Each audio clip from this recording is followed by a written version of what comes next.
I'm delighted to be joined today by the Bishop of Dover, the Right Reverend Rose Hudson-Wilkin. Bishop Rose is going to be a speaker on our September Value-Centred Leadership workshop and has kindly offered to answer a few questions in relation to that workshop today. So good morning, Bishop Rose. Hello, good morning. The first question we have here is, why do you believe that values are so important in effective leadership? I believe that values are fundamentally important in effective leadership because it is the thing that actually underpins who we are, what we believe, what motivates us, as it were, what is that thing that spurs us on. And it also means that others actually get to see the authentic you in that situation. Bishop Rose, our second question is, how might we lead with integrity and keep true to our values in challenging times? We all, in different ways and in different contexts, will experience challenging times. And in order for us to lead with integrity, it is absolutely vital that we keep true to our values. Otherwise, we find ourselves being, just going with the wind, wherever the wind blows.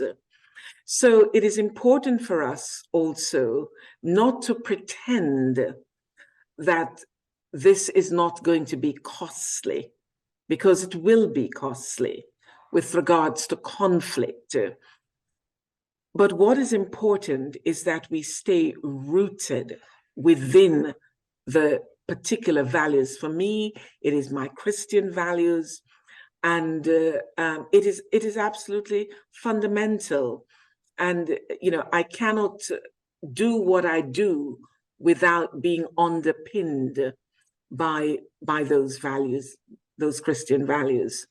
And that helps me to lead in a way that what I say and what I do are fully aligned with each other. Now that's really interesting. Thank you. Now, I know there are quite a few times when actually personal values and organisational values can be quite different. So there can often be quite a contrast between our personal values and those of the organisations we serve. How might we as leaders best manage this area of potential conflict, in your opinion? The question I think that we have to ask in this particular area is, do we choose to be part of an organisation where the values are polarized to who we are and what we are?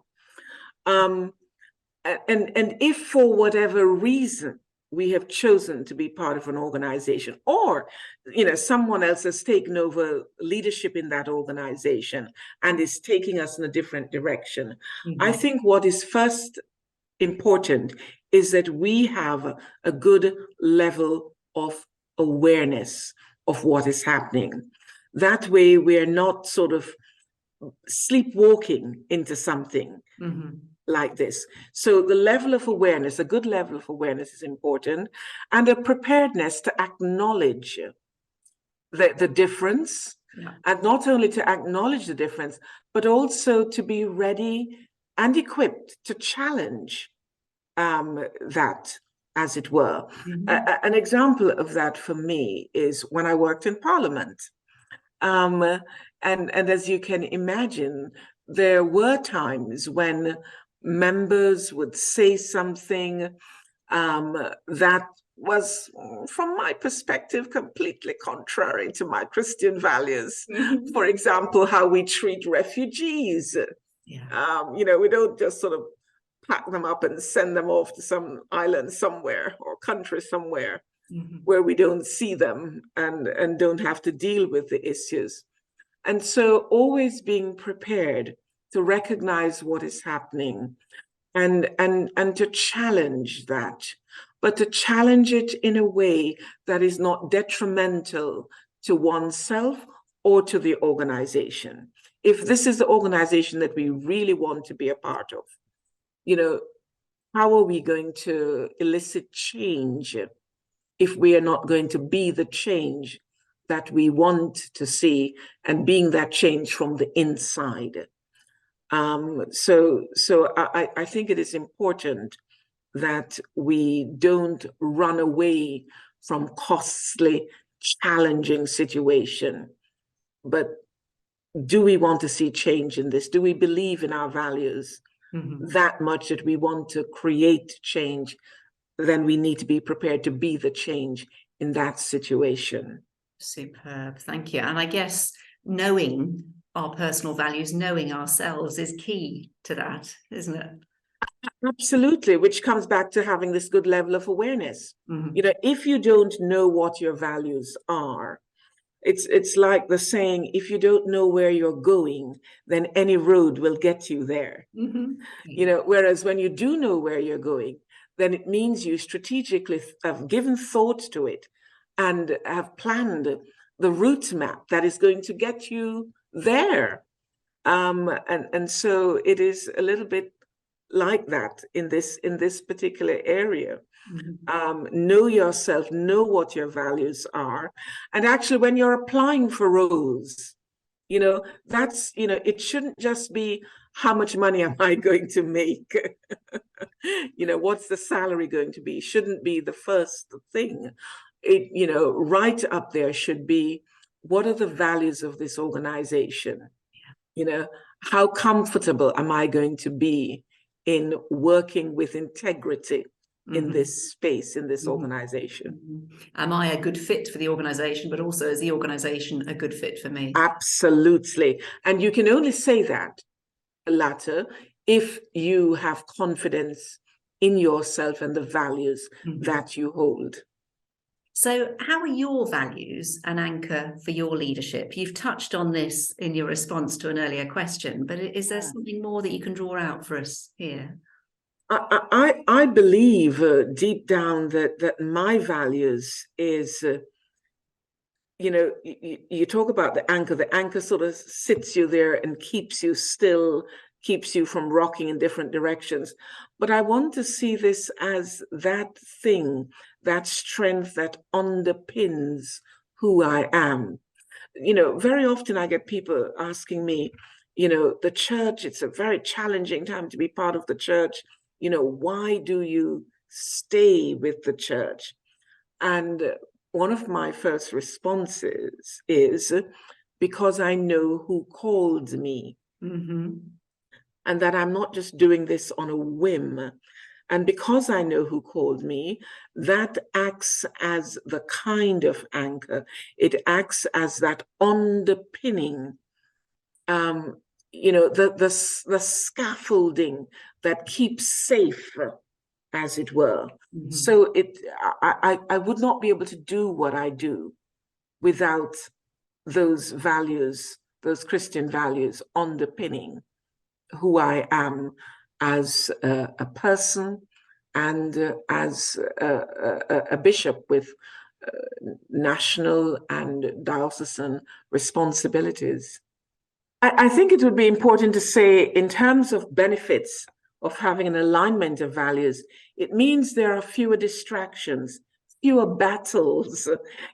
With battles, we end up being drained, and it distracts us from focusing on what we are meant to be focusing on in terms of the particular piece of work that we are addressing at any given time. And so to have the values aligned would be one rung of the ladder that you've already, you're already on and can move on, instead of fighting endless battles and just being distracted left, right, and center. And hence you are less drained and can give off yourself to the organization, to others, etc. Yeah, so that your energy is focused in the absolutely Yeah, lovely. Absolutely focused. Yes.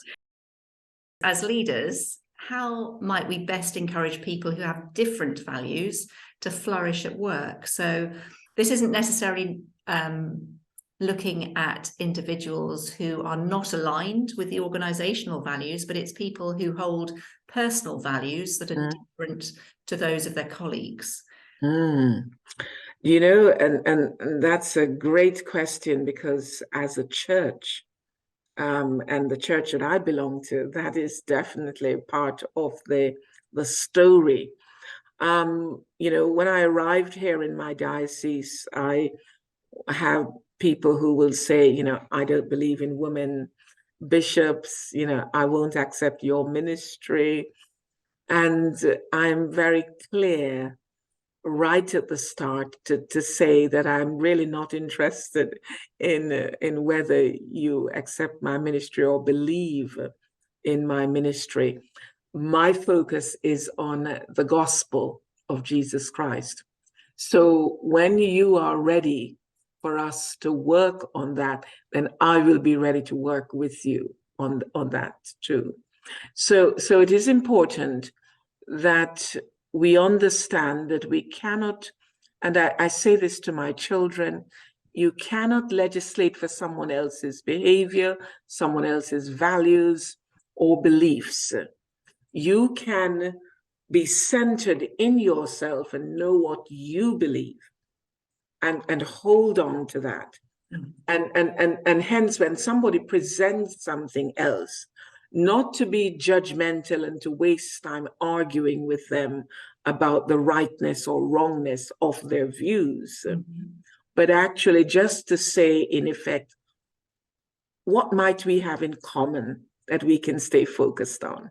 And for the sake of the organization or for the sake of our working relationship, let's focus on those things together and, you know, let the others be.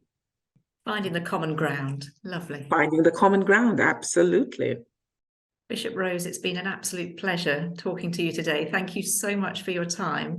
Very, very grateful to you. And we do look forward to hearing more from you going forward. Thank you. All the best.